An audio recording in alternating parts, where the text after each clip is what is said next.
Vamos a hablar en la tarde de hoy sobre la salud nutricional en el adulto mayor. ¿Cuáles son los objetivos?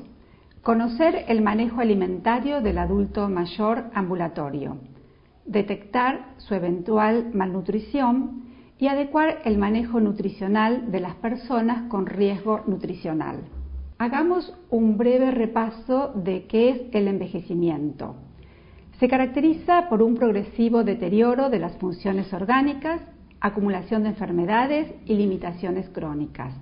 Su velocidad está influida por factores genéticos y ambientales.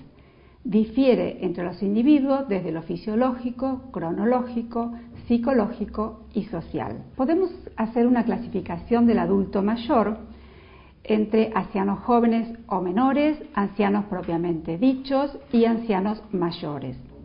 Los ancianos jóvenes o menores son aquellos que están entre un grupo etario de 65 a 74 años.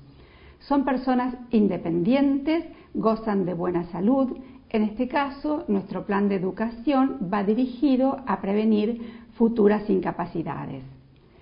Los ancianos propiamente dichos, comprendidos entre los 75 y los 84 años, en ellos se observan invalidez funcional, dependen para las tareas domésticas, para el transporte, para llevarlos de un lado al otro y aumento de la mortalidad. En este caso se requiere un tratamiento individualizado y adecuado tratamiento sanitario y terapéutico. Los ancianos mayores de 85 años, aquí predomina la fragilidad y la incapacidad. Son los aspectos predominantes que tenemos que tratar. Podemos hacer otro tipo de clasificación que es dividirlos entre sano, enfermos, frágil o el paciente geriátrico. El paciente sano es aquel que goza de salud, tiene independencia y muy buena calidad de vida. El enfermo sufre una enfermedad pero mantiene su independencia y calidad de vida. Puede ser un paciente con diabetes o un paciente con insuficiencia cardíaca. Frágil es aquel que presenta una merma de su reserva fisiológica, aumenta el riesgo de incapacidad y tiene mayor vulnerabilidad a eventos adversos. El paciente geriátrico es una persona frágil con múltiples patologías crónicas, productoras de limitaciones funcionales, físicas o psíquicas. ¿Cómo vamos a abordar clínicamente al hacer una evaluación nutricional en un consultorio? Se hace una evaluación clínica, una evaluación antropométrica, medida de peso, talla, circunferencia de cintura y una evaluación bioquímica. Y una correcta anamnesis alimentaria que les van a dar una idea de qué riesgo nutricional tiene o presenta el paciente que tenemos enfrente. Repasemos los cambios fisiológicos propios del envejecimiento que impactan en el estado nutricional del paciente. Disminuye el volumen de viscosidad de la secreción salival. Por lo tanto, el paciente tiene la boca seca, tiene dificultad para masticar, para deglutir, y esto impacta negativamente en la ingesta de los alimentos. Hay atrofia de los receptores olfatorios, disminución olfatoria, gustativa, se pierde el interés por los alimentos. Hay periodontitis y pérdida de las piezas dentarias. La dentadura deteriorada dificulta la masticación. Aquí el adulto comienza a seleccionar los alimentos, dejando de lado aquellos más duros, aquellos alimentos que aportan nutrientes de alto valor biológico. Por lo tanto, esto influye negativamente en la ingesta de nutrientes esenciales. Hay deterioro de la visión y la audición. Esto interfiere con las relaciones sociales, poder realizarse su propia comida. Todo esto influye en una menor ingesta. Hay disminución de la secreción ácido gástrica, disminuyen las enzimas intestinales, hay disminución del peritaltismo. Todo esto lleva a menor digestión y absorción de los nutrientes esenciales. Hay menor capacidad renal para concentrar orina, por ende hay deshidratación muy frecuente y necesidad de mayor cantidad de agua para evitar la uremia. Disminuye la motilidad intestinal, hay debilidad musculatura abdominopelviana. Esto conlleva a un estreñimiento muy marcado, un estreñimiento crónico propio del adulto mayor. Disminuye la masa corporal magra, hay mayor cantidad de tejido adiposo, disminuye el índice metabólico, por lo tanto son más vulnerables a la obesidad. Disminuye la capacidad respiratoria, la actividad es limitada, hay disminución del gasto calórico, hay pérdida de la masa muscular y esto conlleva a la sarcopenia. Hay menor tolerancia a la glucosa, por lo tanto son vulnerables al desarrollo de diabetes. Vamos a hablar de los requerimientos nutricionales en primer paso y luego de la evaluación nutricional. ¿Por qué es importante los requerimientos nutricionales? Porque tenemos que prevenir la depleción de los nutrientes esenciales. Tenemos que asegurarnos el consumo adecuado en cantidad y en calidad de estos nutrientes. ¿Cuánta energía necesita el adulto mayor? Con un grado de recomendación B y un fuerte consenso, las guías ESPEN recomiendan que sea 30 kilocalorías por kilogramos de peso por día, teniendo en cuenta el estado nutricional, la actividad física, el estado de salud y la tolerancia de cada persona.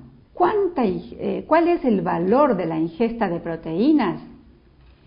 La ingesta de proteína debe ser al menos de 1 a 1.2 gramos por kilogramos de peso por día. También hay que ajustarlo a la actividad física, a la tolerancia, al estado de salud y al estado nutricional del individuo. Pero en el caso de las proteínas, no solo es importante las cantidades, sino que aquí hay que hacer hincapié en la calidad, con qué otros nutrientes se ingiere y en la distribución diaria de estas proteínas a lo largo del día. Con respecto a la calidad, sabemos que las proteínas de origen animal son de alto valor biológico, es decir, tienen los 10 aminoácidos esenciales para formar masa muscular, a diferencia de las proteínas de origen vegetal. Las proteínas de origen animal y el suero de la leche tienen cantidad de aminoácidos de cadena ramificada, como la leucina, la isoleucina, la valina, que son más eficaces en el anabolismo proteico a nivel muscular. Tienen mayor digestibilidad, tienen menor tiempo de permanencia gástrica y son de rápida absorción.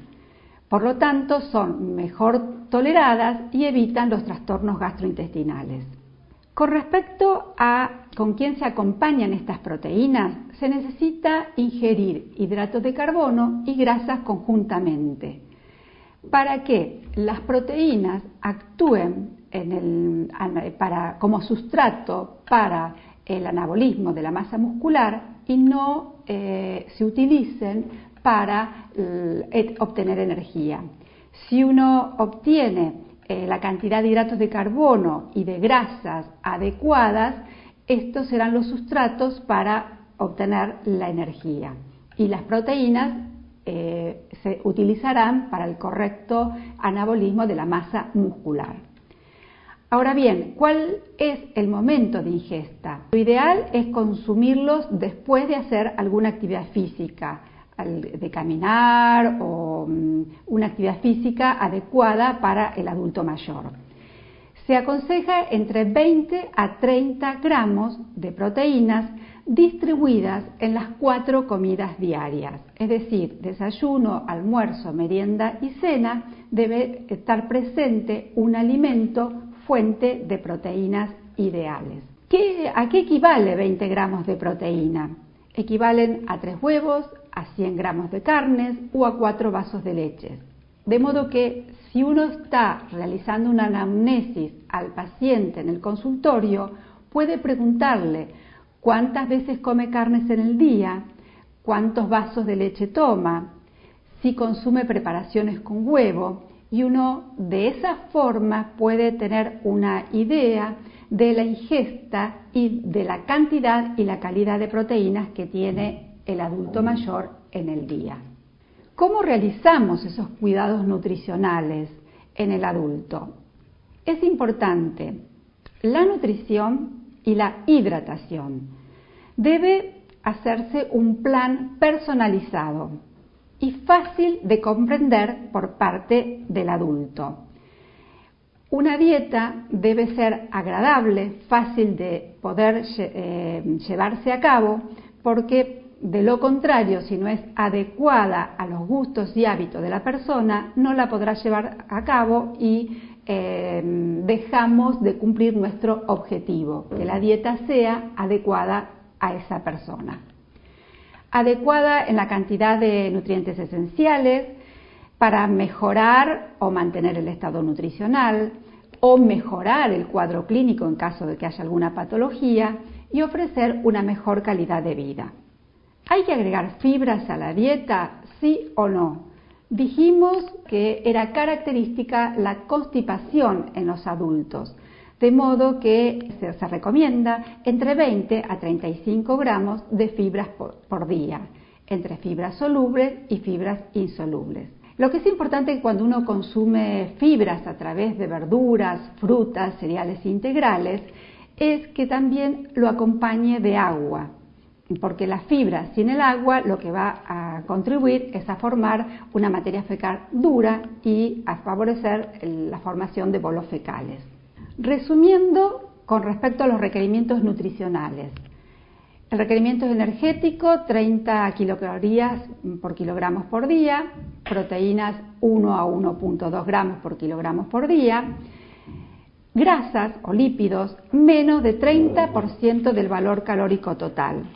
Hacer hincapié en las grasas insaturadas y los ácidos grasos esenciales, como el omega 3 y el omega 6. Con respecto a los hidratos de carbono, debemos dar entre el 50 al 60% del valor calórico total, preferentemente hidratos de carbono complejos ricos en fibras. Con respecto a las fibras, nosotros estamos utilizando entre 20 y 25 gramos por día, porque hay que tener en cuenta que cantidades excesivas de fibras pueden interferir en la absorción de nutrientes. De modo que si bien es aconsejable el aumento de fibra y el aporte del agua, hay que cuidar que esas fibras no interfieran en la absorción de determinados nutrientes de los alimentos. ¿Cuál es el requerimiento de agua? Entre 30 a 35 mililitros por kilogramos por día. ¿Cómo pueden ustedes saber si el paciente rápidamente en una consulta está ingiriendo suficiente cantidad de agua? Uno puede preguntarle cuántos vasos de agua o de jugos o caldos o sopas o helados, o sea, alimentos de consistencia líquida, consume por día. Con respecto al sodio, lo que se aconseja es entre 2 a 4 gramos de sodio por día. Evitar tanto el consumo exagerado como la restricción extrema. ¿Es necesario hacer tanta restricción en la dieta de los adultos mayores? Hay que tener cuidado con respecto a las dietas tan restrictivas en sodio o en azúcares o en grasas, porque caemos en tantas prohibiciones que el paciente deja de consumir los nutrientes esenciales que aportan los alimentos. Entonces, lo que tratamos de aconsejar es que haya una moderación en la restricción de sodio, en la restricción de azúcares o en las dietas restrictivas. Con respecto al potasio, es importante estimular el consumo de alimentos fuentes de potasio como son las verduras y las frutas. De este modo también nos aseguramos el aporte de fibras. Otros micronutrientes que son necesarios en el adulto son el magnesio, el zinc, el cromo y el selenio. Con respecto al magnesio, si el paciente, cuando ustedes le hacen la anamnesis alimentaria, observan que consume verduras, frutas y lácteos, pueden quedarse tranquilos que la ingesta de magnesio va a estar cubierta. De todos modos hay que revisar los fármacos porque algunos interfieren en la absorción del magnesio. Con respecto al zinc, los alimentos fuente de zinc son las carnes. Lo importante es descubrir en la anamnesis que el paciente consume carnes en ambas comidas. Recordemos que a veces por falta de piezas dentarias es lo primero que dejan de lado, las carnes rojas. Es importante el zinc por el papel revelante que tiene en la cicatrización de las heridas. Con respecto al cromo, los alimentos fuente de cromo son el té, la levadura de cerveza, la papa, los cereales integrales y el cromo forma parte del factor facilitador de la glucosa y permite su utilización a nivel celular. El selenio se encuentra en el pescado y en los cereales. Su deficiencia da lugar a una enfermedad degenerativa del miocardio. Otro micronutriente importante es el calcio. Las recomendaciones son de 1.200 miligramos en el hombre y 1.300 miligramos en la mujer. Cuando uno da como suplemento el calcio, hay que tener en cuenta que se puede encontrar en forma de carbonato o citrato. El citrato tiene mejor absorción y menos riesgo de desarrollar cálculos renales. El citrato está indicado para individuos con baja producción de ácido clorhídrico. El carbonato de calcio debe ser consumido junto con las comidas porque necesita de un medio ácido para su absorción. En cambio, el citrato se puede dar en cualquier momento del día que no necesita un cofactor para su absorción. ¿Cuáles son los alimentos fuentes de calcio que uno tiene que tener en cuenta en el momento que está realizando la anamnesis alimentaria al paciente? El calcio natural de los alimentos se encuentra en los que están con mejor biodisponibilidad, los que se encuentran en los lácteos y sus derivados. Pero hay que tener en cuenta que también los alimentos tienen inhibidores de la absorción, como son los fitatos o los oxalatos, que se encuentran en los cereales integrales o en las verduras. En cambio, también los alimentos tienen facilitadores de la absorción del calcio, como son la lactosa y la caseína, que se encuentran en los lácteos y sus derivados. Con respecto a las vitaminas, es importante en esta etapa de la vida el consumo de vitaminas B6, B12 y vitamina D y folatos para mantener las funciones metabólicas y este grupo de vitaminas del complejo B intervendrían en la reducción de las demencias relacionadas con la vejez. La deficiencia de vitamina D es una entidad frecuente en todo el mundo, está asociada a sarcopenia, a osteopenia, a enfermedades autoinmunes, a neoplasias, a infecciones, a caídas y a fracturas. Las recomendaciones diarias son entre 800 y 1.200 unidades internacionales por día. Sabemos que la mejor fuente de vitamina D es el sol y por eso se aconseja dentro de las actividades físicas la exposición al sol en horarios permitidos. Entre 10 a 15 minutos diariamente bastaría para un aporte de vitamina D. Con el tiempo, a medida que vamos creciendo, nuestro cuerpo cambia. A partir de los 50 años se pierde por año entre el 1% de masa ósea en mujeres y 0,3% en el hombre. Esto conlleva a patologías como a sarcopenia y dinapenia. La sarcopenia es la disminución de la masa muscular. A partir de los 50 años se pierde por año entre el 1% y 2% de la masa muscular. Y la dinapenia, es decir, disminución de la fuerza muscular, entre los 50 y los 60 años se pierde por año el 1,5% de la fuerza muscular.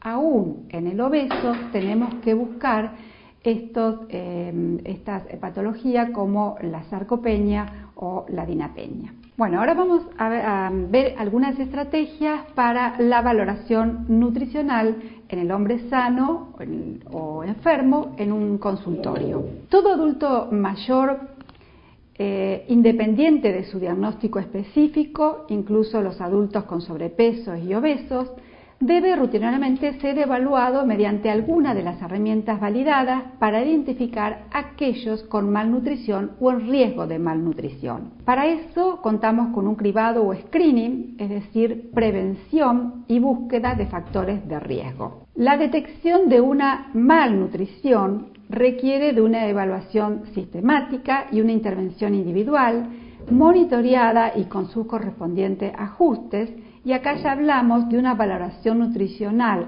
más amplia, porque tenemos un factor de riesgo o una enfermedad, entonces tenemos que aplicar una terapéutica. Con frecuencia se ignoran los signos de alarma que indican un mal estado nutricional.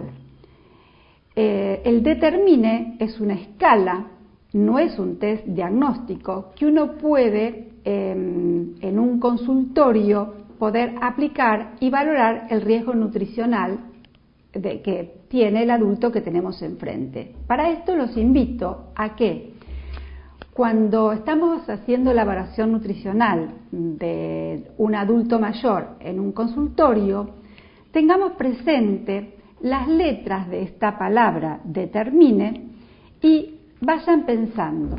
Con la D, la dolencia, es decir, la enfermedad que altera la ingesta en este momento del paciente. Puede ser una enfermedad como diabetes o una insuficiencia cardíaca o una insuficiencia renal. Ya esa enfermedad nos implica que su alimentación va a estar modificada. La E nos indica escasez, es decir, ¿cuántas comidas realiza por día? ¿2, 3, 4? ¿Es suficiente su ingesta diaria? La T, trastornos bucales. ¿Cómo están sus piezas dentarias? ¿Tiene pérdidas? ¿Va con frecuencia a visitar al odontólogo? ¿Tiene dificultad para masticar? ¿Tiene dificultad para deglutir? La E, de economía.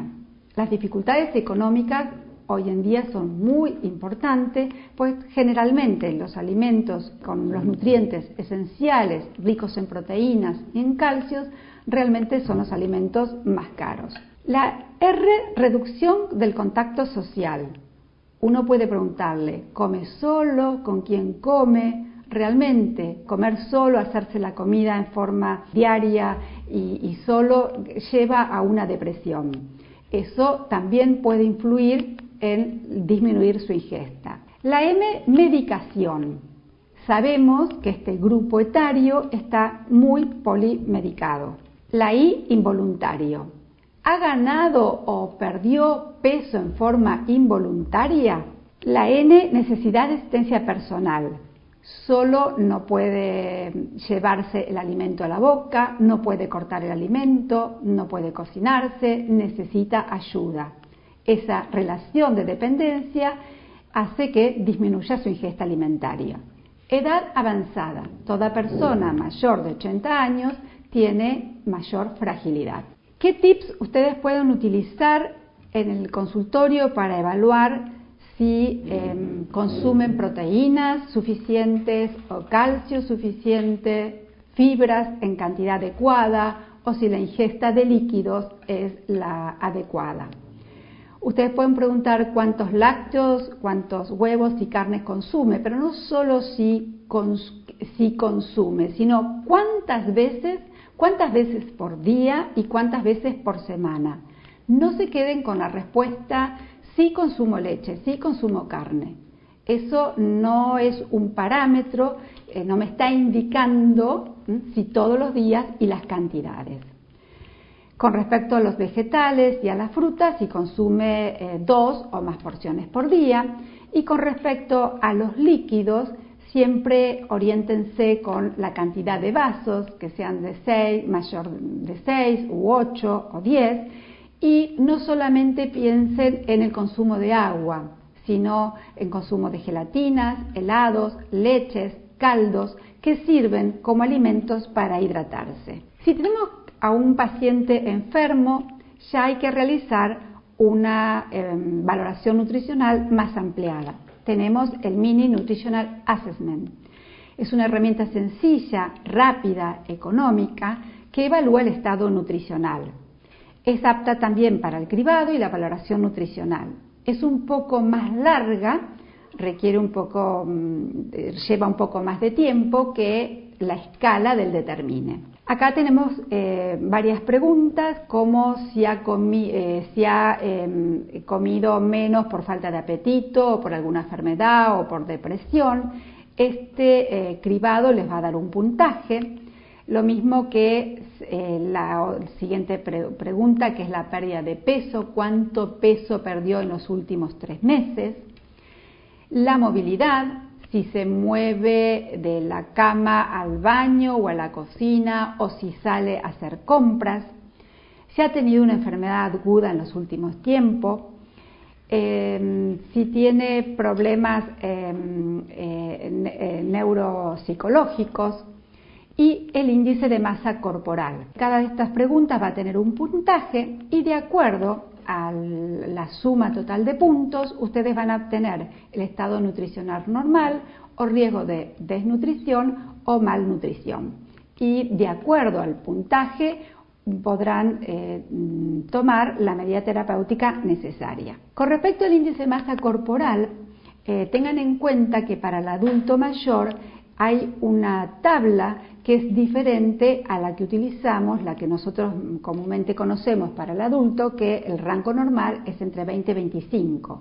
Para el anciano, el rango normal es entre 22 y 27, a raíz de todos estos cambios de la masa muscular, de la masa ósea que hemos estado hablando. ¿Cuáles son las estrategias? Ya hemos hecho el screening, hemos hecho la valoración nutricional, ahora tenemos que ver qué estrategia vamos a utilizar para, desde la alimentación, evitar la desnutrición. Tenemos dietas adaptadas y el uso de suplementos.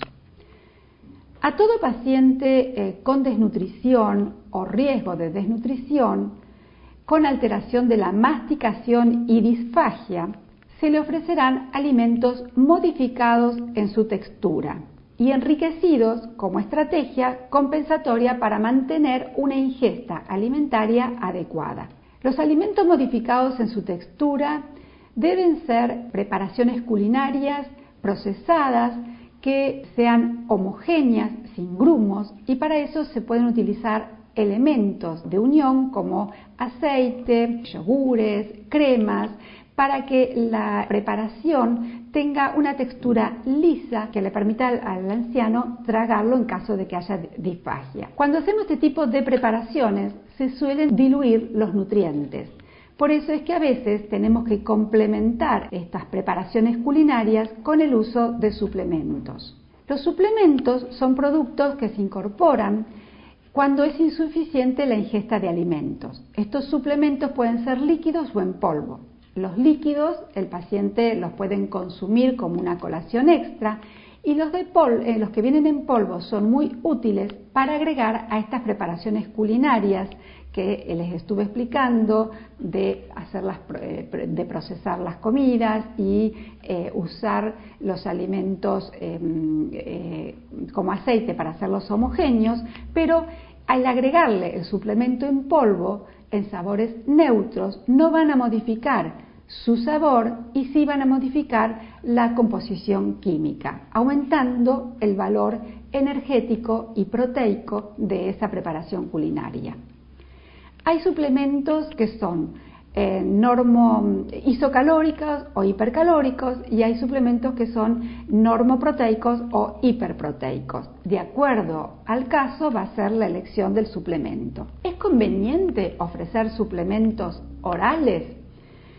Con un grado de recomendación A y un fuerte consenso del 100%, las guías nos dicen que a todo mayor adulto hospitalizado se debe complementar con suplementos para evitar el riesgo de complicaciones y de readmitir el paciente a la internación. En el caso del paciente ambulatorio, uno hace una evaluación de ingesta, si es suficiente la ingesta calórica y proteica, y se evaluará si es necesario aportarlo. Cuando uno usa suplementos orales, debemos proveer al menos 400 kilocalorías por día, incluyendo 30 gramos o más de proteínas diarias. Es decir, que consideramos que una colación dada por un suplemento nos asegure esta proporción de calorías y proteínas que están faltando en su ingesta diaria. Lo que se aconseja que cuando el paciente usa los suplementos a largo plazo es, como ellos se cansan de los sabores o de la textura, ir modificando, ir evaluando los diferentes suplementos que hay en el mercado para mejorar la adherencia al tratamiento. Entonces, sugerimos fraccionar las comidas, considerar aperitivos entre comidas, colaciones enriquecidas o con suplementos o con alimentos con alto valor biológico, que sean fuentes de proteína y de calcio o de fibras. Prestar atención a los periodos de ayuno. No nos olvidemos que si están solos suelen saltear comidas, sobre todo las cenas.